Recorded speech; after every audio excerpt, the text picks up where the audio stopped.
Hey guys, what is up? In today's video, I'll show you how to fix Vanir minus 117. So this is connection error. Here's how you fix it. First thing you want to do is open taskbar or open task manager, type in Riot, and then check if you have Vanguard here. If it's not in here, in any form, you want to go to search, type in add or remove programs. Go to search and type in add or remove programs, and once it opens, you want to find Riot Vanguard.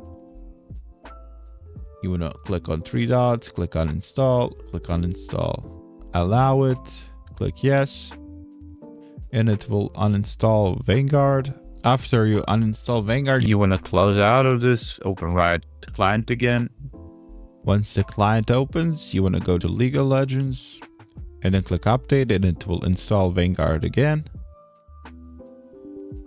Allow it. It will quickly install Vanguard.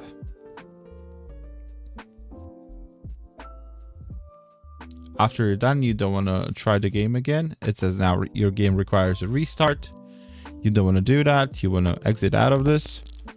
Go back to search, type in run. In run, type in this services.msc, click OK. Once it opens, click somewhere here, press V on your keyboard till you find VGC. You want to double click on it, and here, as you can see, it says startup type manual. You want to switch it to automatic. Click apply and then click OK and close this out. And the last thing you want to do is Go to consistent configuration. And once you're in here, go to services, click hide all Microsoft services, scroll all the way down till you find VGC. You want to make sure this is ticked. If it's unticked, you want to tick it, but if it's ticked, you also want to untick it and take it back again, and then click apply. Okay.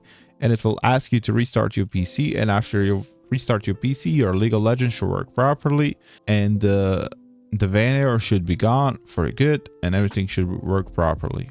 That's it for this video. That's how you fix Van Missing minus 117. Like, subscribe, comment down below, subscribe if you want to join the giveaway. See you guys in the next one. Bye bye.